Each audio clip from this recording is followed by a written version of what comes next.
Kwa ihinda rĩa mĩeri ĩrĩ ikaya rĩa ng'aragu rĩkoretwo rĩkĩiguĩka kuma icigo-inĩ ngũrani bũrũri-inĩ.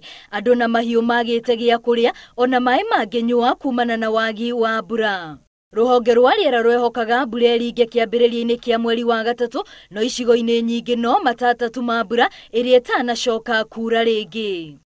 Nĩ ũndũ ũcũngĩrĩirie thirikari kũrio ĩbange wega na kũgathĩka mĩtaratara ya kũhũrana na ng'aragu amwona kũrĩa kuura ndĩgũkorwo na ũguni mũnene. This is a situation that is under control as we speak and should remain under control so that no Kenyan loses their life because of this developing situation. Ugwati munene uria riu ungetheire bururi ari mbegu kwaga kumera, wagi wa mai na irio cia mahiũ, gututhuka kwa mĩrimũ ĩtiganĩte, noguo namba ya aria mangikorwo makibatara uteithio wa irio na mai no yongerereke. We are prepared for any eventuality in terms of setting aside enough resources, in terms of putting in place the necessary interventions and remedial measures to deal with the situation.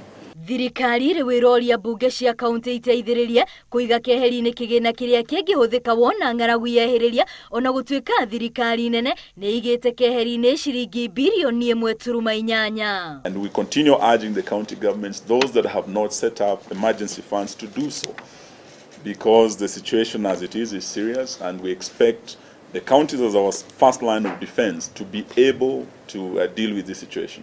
Thengia wa riboti ya atĩ bũrũri no gũthiĩ na mbere na kũgũmĩrwo nĩ ng'aragu kumana na wagi wa mbura, thirikari nĩ ĩranĩire atĩ nĩ igathĩkĩte mĩtaratara mĩkinyanĩru gũtigĩrĩra atĩ kũrĩ na irio ona maĩ ma kũigana, noguo gũtirĩ mũndũ ona kana mahiũ megũkua nĩ tondũ wa ng'aragu.